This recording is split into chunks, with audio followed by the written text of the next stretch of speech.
Hello, നമുക്കിന്ന് കൃഷ്ണൻ്റെ കായാമ്പൂവിനെ പരിചയപ്പെട്ടാലോ? അതെ, ദേ കായാമ്പൂ വർണ്ണൻ. ഈ ഒരു വാക്ക് കേൾക്കുമ്പോൾ തന്നെ നമ്മുടെ മനസ്സിലേക്ക് ഓടി വരുന്നത് ആരാണ്? അതെ, നമ്മുടെ സ്വന്തം ശ്രീകൃഷ്ണൻ, ശരിയല്ലേ? എന്നാൽ ഞാനൊരു ചോദ്യം ചോദിക്കട്ടെ. എന്തുകൊണ്ടാണ് ശ്രീകൃഷ്ണനെ കായാമ്പൂവിനോട് ഉപമിച്ചത്? വല്ല റോസാപ്പൂവിനോട് ഉപമിക്കാമല്ലോ, അല്ലെങ്കിൽ താമരയോട് ഉപമിക്കാമല്ലോ, അല്ലെങ്കിൽ മുല്ലയോട് ഉപമിക്കാമല്ലോ.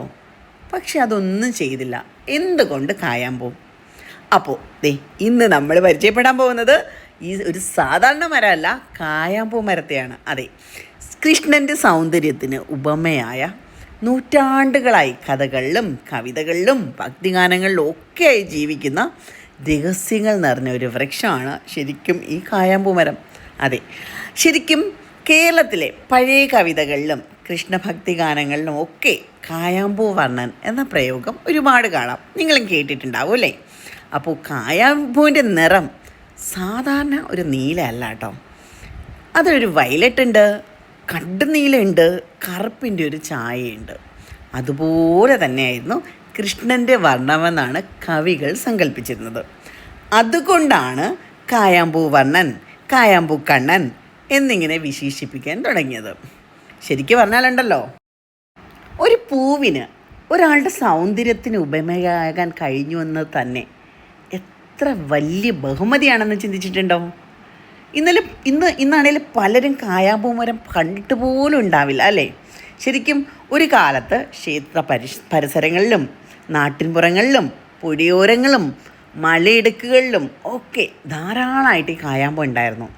അപ്പോൾ ശരിക്കും ഇന്നത്തെ തലമുറ ഇതിനെ കണ്ടിരിക്കാൻ വഴിയില്ല എന്നുള്ളതാണ് ശരിക്കും സത്യം. അപ്പോൾ കായാമ്പൂ മരത്തിൻ്റെ ശാസ്ത്രീയ നാമം എന്താണെന്നറിയാമോ? മെമേസൈലോൺ അമ്പല്ലാട്ടം എന്നാണ് ഇതിൻ്റെ പേര്. ഇന്ത്യയുടെ പടിഞ്ഞാറൻ തീരപ്രദേശങ്ങളിലാണ് സ്വാഭാവികമായി ഇത് വളർന്നിരുന്നതെന്നാണ് പറയപ്പെടുന്നത്. കേരളത്തിലും തമിഴ്നാട്ടിലും കർണാടകയിലും ശ്രീലങ്കയിലും ഒക്കെ ഇത് നന്നായിട്ട് വളരുന്നുണ്ട്. അപ്പോൾ ഈ മരത്തിൻ്റെ ഏറ്റവും വലിയ പ്രത്യേകത എന്താണെന്നറിയാമോ? ഇതിൻ്റെ പൂക്കൾ തന്നെയാണ് കേട്ടോ. പൂക്കാലം എത്തുമ്പോഴുണ്ടല്ലോ, മരം മുഴുവൻ നീല വയലറ്റ് നിറമുള്ള ചെറിയ പൂക്കൾ കൊണ്ടിങ്ങനെ മൂടപ്പെടും. അകലെ നിന്ന് നോക്കുമ്പോഴുണ്ടല്ലോ, ആരോ ഒരു നീല നിറത്തിലുള്ള മേഘം മരത്തിന് മുകളിൽ ഇങ്ങനെ വെച്ച് അലങ്കരിച്ചതുപോലെ തോന്നും. അതെ, മരത്തിൻ്റെ എല്ലാ ചില്ലകൾക്ക് മുകളിലും ഓരോ നീല മേഘങ്ങളെ ഇങ്ങനെ വെച്ച് അലങ്കരിച്ചതുപോലെ തോന്നും. ഇത് നിറച്ച് പൂ പിടിച്ച് നിൽക്കുമ്പോൾ ശരിക്കും ചെറിയ പൂക്കളാണെങ്കിലും ഉണ്ടല്ലോ, അവ കൂട്ടായിട്ട് വിരിയുമ്പോൾ ലഭിക്കുന്ന ഒരു ഭംഗിയുണ്ടല്ലോ, അത് അതിശയകരമാണെന്ന് തന്നെ പറയാം. അപ്പോൾ ഇന്നത്തെ തലമുറയ്ക്ക് ഇത് കണ്ടിട്ടുണ്ടാവില്ല എന്നുള്ളതാണ്. ഇത് കാണാൻ ശ്രമിക്കണമെന്നുള്ളതാണ്. ഈ മരം എക്കോരം വെച്ച് പിടിപ്പിക്കണമെന്നുള്ളതാണ്. ശരിക്കും സൗന്ദര്യം മാത്രമല്ല കേട്ടോ, ഈ മരത്തിന് ഒരുപാട് ഔഷധ ഗുണങ്ങളുമുണ്ട്. നാട്ടുവൈദ്യത്തിൽ അതിനെക്കുറിച്ച് പറയുന്നുണ്ട്. ഇലകളും പട്ടയും പഴങ്ങളും വിവിധ ആവശ്യങ്ങൾക്കായിട്ട് ഉപയോഗിച്ചിരുന്നു എന്നാണ് പറയപ്പെടുന്നത്. അതിനുള്ള രേഖകളുണ്ട് കേട്ടോ. അപ്പോൾ ശരിക്കും പ്രകൃതിയോടൊപ്പം ജീവിച്ചിരുന്ന നമ്മുടെ മുൻ തലമുറയ്ക്ക് ഓരോ മരവും ഓരോ ജീവിക്കുന്ന പുസ്തകങ്ങളായിരുന്നു അല്ലേ? അപ്പോൾ കായാമ്പൂ മരം അവർക്ക് വെറും ഒരു മരമായിരുന്നില്ല, ഒരു സംസ്കാരത്തിൻ്റെ ഭാഗമായിരുന്നു, അവരുടെ ഭക്തിയുടെ ഭാഗമായിരുന്നു. അപ്പോൾ ശരിക്കും പറഞ്ഞാൽ ഇന്ന് ക്ഷേത്രങ്ങളിൽ കൃഷ്ണവിഗ്രഹം കാണുമ്പോൾ പലരും കായാമ്പൂ വണ്ണൻ എന്ന് നാം പറയാറുണ്ടല്ലേ? പക്ഷേ ആ വാക്കിന് പിന്നിൽ യഥാർത്ഥത്തിലൊരു മരമുണ്ടെന്ന് പലർക്കും അറിയില്ല. ആ മരമാണ് നിങ്ങളിപ്പോൾ കണ്ടുകൊണ്ടിരിക്കുന്ന ഈ കായാമ്പൂ മരം എന്ന് പറയുന്നത്. ചിലപ്പോൾ പണ്ടത്തെ കുട്ടികൾക്കൊക്കെ അറിയാതെ പോയിരുന്നൊരു കാര്യം ഉണ്ടായിരിക്കും. പലപ്പോഴും കുട്ടികളെ തല്ലാനായിട്ട് അധ്യാപകരും അല്ലെങ്കിൽ മാതാപിതാക്കളും ഒക്കെ ഉപയോഗിച്ചിരുന്ന വടി കായാമ്പൂവിൻ്റേതായിരുന്നു കേട്ടോ. കാരണം നല്ല സ്ട്രോങ് ആയിട്ടുള്ള ഒടിയാത്ത വടിയായിരുന്നു കായാമ്പൂ വടി. അപ്പോൾ കായാമ്പൂ വടി കൊണ്ടുള്ള തല്ലൽ പലരും ഏറ്റിട്ടുണ്ടാവും, പക്ഷെ പലർക്കും അറിയണ്ടാവില്ല ഇതാണ് ആ മരം എന്നുള്ളത്. അപ്പോൾ ഇന്ന് ഈ വീഡിയോ കാണുന്ന പലർക്കും ആദ്യമായിട്ടായിരിക്കും നമ്മുടെ ഈ കായാമ്പൂ മരത്തെക്കുറിച്ച് കേൾക്കുന്നത്, ആദ്യമായിട്ടായിരിക്കും കായാമ്പൂവിനെ കാണുന്നതല്ലേ? അതുകൊണ്ട് തന്നെ ഇത്തരത്തിലുള്ള സസ്യങ്ങളുടെ വീണ്ടും എന്താ പറയുക, നമ്മുടെ വീട്ടിലും നമ്മുടെ വീടുകളിലും നമ്മുടെ തോട്ടത്തിലും തിരികെ കൊണ്ടുവരാൻ എല്ലാവരും ശ്രമിക്കണം. വംശനാശം വന്നുകൊണ്ടിരിക്കുന്ന ഒരു മരമാണിത്, ഒരു പൂമരമാണിത്.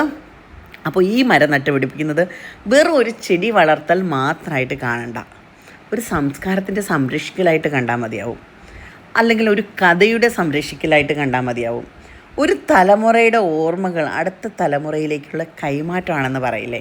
അപ്പോൾ ശരിക്കും അടുത്ത തവണ ആരെങ്കിലും കായാമ്പൂ വർണ്ണൻ എന്ന് പറയുമ്പോൾ അല്ലെങ്കിൽ ആ പാട്ട് കേൾക്കുമ്പോൾ അതൊരു കവിയുടെ സങ്കല്പം മാത്രമല്ല, പ്രകൃതിയിൽ യാഥാർത്ഥ്യത്തിൽ ഉണ്ടായിരുന്ന ഒരു മരമാണെന്ന് കൂടി നിങ്ങൾ പറഞ്ഞു കൊടുക്കുക. കഴിയുന്നവരൊക്കെ ഇത് വാങ്ങിച്ച് വീട്ടിൽ നടുക. വീട്ടിലോ പാർക്കിലോ ഒക്കെ നടാൻ പറ്റുന്ന ഒരു മരമാണ്. അപ്പോൾ ശരിക്കും കവികളുടെ പ്രിയപ്പെട്ട ഈ കായാമ്പൂ നമ്മുടെ കേരളത്തിൻ്റെ പൈതൃകത്തിന് ഒരു ഒരു ഒരു ഒരു മുതൽക്കൂട്ടാണെന്ന് തന്നെ പറയാം. അപ്പോൾ ഇതിൻ്റെ കായാണ് നിങ്ങളിപ്പോൾ ഈ കണ്ടുകൊണ്ടിരിക്കുന്നത്. അപ്പോൾ ശരിക്കും കായാമ്പൂ വണ്ണനെ പോലെ ജനങ്ങളുടെ മനസ്സിൽ എന്നും ഈ കായാമ്പൂ ഇങ്ങനെ തന്നെ നിലനിൽക്കട്ടെ എന്ന് തന്നെ പ്രാർത്ഥിക്കുന്നുണ്ട് കേട്ടോ. നല്ല രസമായിട്ട് വളരുന്നതും നല്ല രസമായിട്ട് പൂക്കുന്നതുമായിട്ടുള്ളൊരു മരമാണ് ഈ കായാമ്പൂ. അപ്പോൾ ഇതിൻ്റെ അടിപൊളി തൈകൾ നമുക്കിപ്പോൾ വിൽപ്പനയ്ക്കായിട്ട് റെഡിയാണ്. അപ്പോൾ ആവശ്യക്കാർക്ക് വെബ്സൈറ്റ് വഴിയോ വാട്സപ്പ് വഴിയോ ഡയറക്റ്റ് നമ്മുടെ ഔട്ട്ലെറ്റിലേക്ക് വന്നിട്ടോ നിങ്ങൾക്ക് ഇതിൻ്റെ തൈകൾ സ്വന്തമാക്കാൻ പറ്റുന്നതാണ്. അപ്പോൾ പല സ്ഥലങ്ങളിലും ഇത് ബ്ലൂബെറി എന്ന പേരിലും വിൽപ്പനയ്ക്ക് വെച്ചിട്ടുണ്ട്. ശരിക്കും ഇത് ബ്ലൂബെറി അല്ല, അതറിയാത്തത് കൊണ്ട് പലരും വെക്കുന്നതാണ്. ഇത് ശരിക്കും കായാമ്പൂവാണ്. ഇതിൻ്റെ കായ്കളുടെ നീല നിറമൊക്കെ കാണുമ്പോൾ പലരും ഇത് ബ്ലൂബെറിയാണ് എന്ന മട്ടിൽ വിൽപ്പനയ്ക്ക് വെച്ചിരിക്കുന്നത് ഞാൻ കണ്ടിട്ടുണ്ട്. അതുകൊണ്ടാണ് പറയുന്നത്. ബ്ലൂബെറിയുടെ ഇലകൾ വേറെയാണ്. ഈ ഇലകളുള്ള പ്ലാന്റുകൾ നിങ്ങൾക്ക് വിൽപ്പനയ്ക്ക് എവിടെയെങ്കിലും ബ്ലൂബെറി എന്ന പേരിൽ വെച്ചിരുന്നത് കണ്ടാൽ നിങ്ങളത് തിരുത്തി കൊടുക്കുക. കണ്ണൻ്റെ കായാമ്പൂ മരമായി തന്നെ നിലനിൽക്കട്ടെ കേട്ടോ. അപ്പോൾ എല്ലാവർക്കും ഈ കായാമ്പൂ മരത്തെ ഇഷ്ടമായി എന്ന് കരുതുന്നു. ഇതിൻ്റെ കുഞ്ഞു കുഞ്ഞു കായകളെ ഇഷ്ടമായി എന്ന് കരുതുന്നു.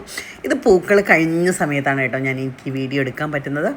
അപ്പോൾ ഇത് പഴുത്ത് വരുമ്പോൾ നല്ല നീല കായകളായിട്ടാണ് ഇത് മാറി ഈ ഒരു റെഡ് നിറത്തിലേക്ക് വരിക.